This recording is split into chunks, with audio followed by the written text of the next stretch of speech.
종합제TV 시청자 여러분 안녕하십니까. 2020년 8월 17일 오후 5시 10분입니다.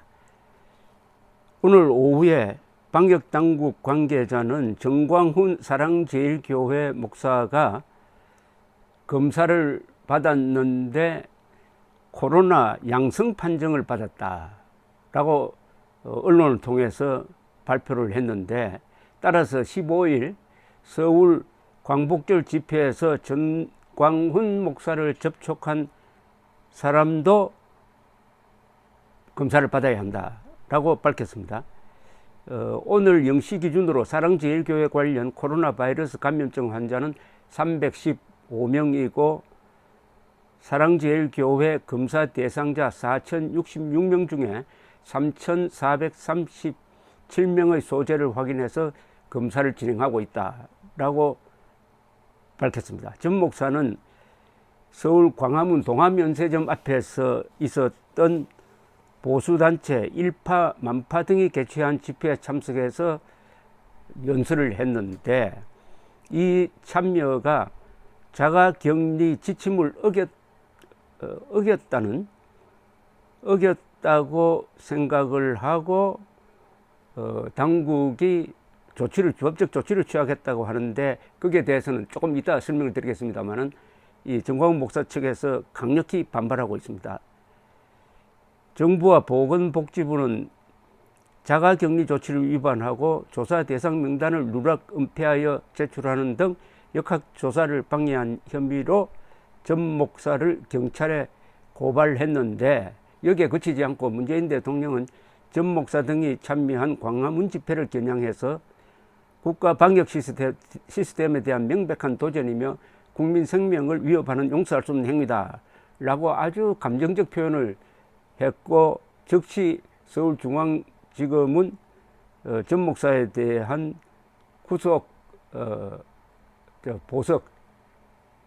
보석을 취소해달라, 그러니까 보석을 취소하고 다시 수감시켜달라는 청구를 법원에 냈습니다. 요게 대략 개략적인 것인데, 자, 여기에 대해서 오늘 오전에 정광훈 목사 측의 변호인 강연재 변호사가 사랑제일교회에서 이런 대통령과 방역당국 서울시의 조치를 조목조목 반박하는 기자회견을 했는데, 이 내용은 상당히 경청할 만한 부분이 있습니다. 그 내용을 좀 소개를 해드리겠는데요. 이분들의 전체적 이야기를 요약을 하면은, 사랑제일교회는 확진자가 생겼다는 통보를 받고 적극적으로 오히려 심할 정도로 협조를 했다. 명단도, 가지고 있는 명단은 전부 다 제출했다. 그리고 정광훈 목사는 자가격리 대상자가 아니었다. 15일 현재로는 자가격리 대상자가 아니었다. 그리고 문재인 대통령이 이 코로나 사태를 정치적으로 이용을 하고 있다 라면서 반박을 하고, 이 확진자가 얼마나 나오느냐 하는 것은 근본적으로 얼마나 많은 사람을 진단 대상자로 삼느냐에 달려있다. 사랑제일교회의 경우에 진단 대상자를 막 넓혀 놓으니까 확진자가 많이 나오는 것이다. 대부분이 아무 증상이 없는 사람이다. 그러나 정치적 목적으로 어떤 경우에는 예컨대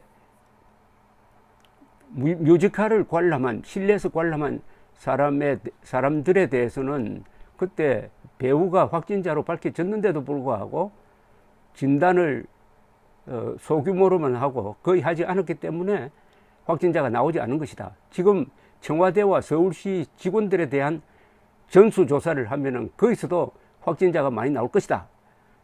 이렇게 주장을 했습니다. 이분들이 법리적 그리고 그 의사의 의견을 같이 합쳐서 반박을 했는데, 이것은 코로나의 본질에 대한 설명도 될 뿐만 아니라 매우 논리가 탄탄하다는 느낌을 저는 받았습니다. 그리고 이것은 보석을 취소할 사유가 되지 못한다고 조목조목 따졌습니다. 참고로 오늘 오전에 있었던 강연재 변호사의 반박 기자회견 내용을 요약해서 제가 설명을 드리겠습니다. 첫째, 정광훈 목사가 자가격리 대상자였느냐? 지금은 자가격리지만은 15일 현재 자가격리 대상자였느냐에 대한 설명입니다. 서울시와 중앙방역당국의 전 목사 고발에 대해서 정광훈 목사는 자가격리 대상자가 아니며 자가격리 대상자로 혹 가정하더라도 그 의무를 위반한 사실이 없다. 전 목사가 자가격리 대상자가 아니라고 주장하는 이유는 이런 근거를 댔습니다. 정부나 세계보건기구가 제시하는 접촉자 기준은 확진자와 1m 이내에서 15분 이상 대면 접촉한 사람, 확진자와 직접 신체 접촉을 한 사람, 마스크 등 보호를 하지 않고 확진자를 돌본 사람인데 이 어느 경우에도 정광훈 목사는 해당되지 않는다. 그래서 격리 대상자가 아니다. 이런 이야기입니다. 그래서 서정엽 서울시장 직무대행자와 박능후 본부장에게 정광훈 목사를 강제 자가격리 대상으로 판단한 근거와 이미 보관 중인 증거를 밝혀달라. 방역당국의 기준과 조사 결과도 없이 마음대로 자가격리 대상자라고 통보만 하면은 자가격리 대상자가 되는 것은 아니다. 정광훈 목사가 자가격리 대상자라고 굳이 가정하더라도 당사자가 자가격리 대상임을 당국으로부터 통보를 받아 인지하고 있을 때부터 이행 의무가 있다. 정광훈 목사는 그간 어떠한 통보도 받은 사실이 없다. 8월 15일 광화문 집회에서 연설을 마친 후 사택으로 귀가해 쉬던 중 대략 오후 6시경에 격리 통지를 전달받았으며 통지서에 서명했고 그 이후로는 자가격리 중이다. 자택에 머물고 있다라고 딱 주장을 했습니다. 그 다음에 진단검사를 고의로 누락 또는 지연시켰느냐에 대해서는 강연재 변호사는 교회 측이 신도들의 진단검사를 고의로 지연시켰다는 의혹에 대해서는 그런 사실이 아예 없을 뿐만 아니라 오히려 당국보다 먼저 나서서 조치를 취했다. 첫 확진자가 확인되자마자 당국이 시설 폐쇄 조치를 공식적으로 하기도 전에 먼저 자체적으로 교회를 폐쇄했다. 교회는 현재 신도가 아니거나 교회에 방문한 지 오래된 사람 등을 가리지 않고 교회 내에 10수년간 누적된 개인 휴대전화 번호 모두에게 문자를 총 5차례 이상 보냈고 보건소 안내에 적극 협조할 것과 광화문 집회는 물론이고 어떤 집회에도 나가지 말라는 당부를 했다. 그러니까 교인들이 집회에 나오지 않았다는 겁니다. 집회에 나오지 않고 나오지 말라고 여러 번 당부를 했다는 겁니다. 명단을 고의로 누락 은폐하여 역학조사를 방해했다는 의혹에도 이것은 명백한 허위 사실이고 관계자와 이런 보도를 한 언론을 고발하겠다고 했습니다. 강 변호사는 교회는 첫 확진자 확인 후 당국의 명단 요구에 바로 응해 명단을 제출했다. 다만 수많은 방문자들 중 기재가 누락된 이가 있을 수 있는데 이를 두고 명단을 고의로 누락시켰다고 볼 수는 없다. 절대로 고의로 누락시키지 않고 달라는 대로 다 주고 더 많이 주었다. 뭐 이런 이야기를 했습니다. 따라서 서정엽 시장 직무대행과 박능후 방역본부장을 허위사실 유포로 인한 명예훼손 혐의로 고소한다고 발표했습니다. 그 다음에 중요한 정광훈 목사의 보석 조건 위반 여부입니다. 정광훈 목사가 보석 조건을 위반해 재구속되어야 한다는 검찰 주장에 대해서 이렇게 반박을 했습니다. 정광훈 목사가 받은 보석 결정에 따르면 현재 재판 중인 공직선거법 사건과 관련이 있거나 위법한 집회 및 시위에 참가해서는 안 된다는 사항이 있다. 모 시민단체 측이 집회 신고를 해 동아면세점 앞에서 진행된 8.15 광화문 집회는 정광훈 목사의 현재 계류 중인 사건의 공소사실과 아무런 관련이 없다. 즉 현재 구속된 사유는 작년 연말에 광화문에서 황교안의 당시 자유한국당을 지지합시다라는 말을 했다고 해가지고 공직선거법 위반 혐의로 구속 재판을 받다가 선거 이후에 풀려났는데 그런 사건과 관련된 집회에 나가서는 안 된다는 조건이 있었는데 어제 있었던 집회는 그 사건과는 아무 관련이 없는 집회였으니까 거기 나간 것이 보석 조건을 위반한 것이 아니다. 두 번째, 이것은 불법 집회가 아니었다.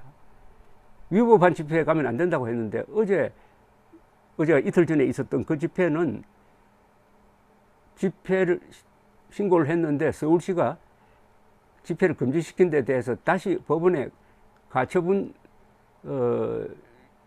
신청을 해가지고 법원으로부터 집회를 해도 좋다는 판결을 받은 이후에 집회였으므로 합법 집회였다. 위법 집회도 아니고 기소 내용과 관련된 집회도 아니었다. 따라서 위반한 사실이 없다. 보석 조건을 위반한 사실이 없다라고 명쾌하게 아주 이야기를 했습니다. 정광훈 목사는 더구나 본 집회 무대에 오른 수많은 연사 중 한 명으로 초청되어서 약 5분간 연설하고 5분보다 조금 길었겠죠. 한 10분 했습니다만은 곧바로 집회 현장을 떠난 게 전부 다 위법한 집회 참가에 조금도 해당하지 않는다고 조목조목 반박을 했습니다. 그리고 문재인 대통령이 이 코로나 사태를 정치적으로 이용해가지고 정광훈 목사를 탄압하지 말라. 이것은 기본권 침해다. 그러면서 강연재 변호사가 계속 주장하는 것은 지금 확진자가 얼마나 많이 나오느냐 하는 것은 진단 대상자를 얼마나 넓히느냐에 달려 있다. 10,000명 했을 때의 확진자와 10만 명을 조사했을 때의 확진자가 달라진다. 그러나 확진자의 대부분은 증상이 없는 사람이다. 그래서 이 사랑제일교회처럼 이렇게 진단수를 늘리면은 자연히 확진자가 많이 나올 수밖에 없다. 그런 이 모든 것을 마치 사랑제일교회가 코로나를 터뜨린 것처럼 이런 식으로 여론몰이를 하고 있다. 그리고 언론도 무책임하게 여기에 타고 있다.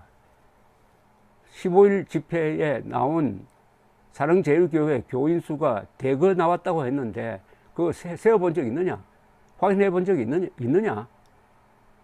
교회 사람들 나가지 말라고 계속 우리가 촉구를 했다. 그게 어찌 사랑제일교회 사람들이고 보수 인사만의 사람이냐? 그날 4월 15일 광화문을 꽉 채운 것은 보수도 진보도 아닌 일반 국민이었다. 이걸 왜 사랑제일교회 정광훈 목사 잡기 위해서 이렇게 선동하느냐 해가지고 문재인 대통령에게 들이대었습니다.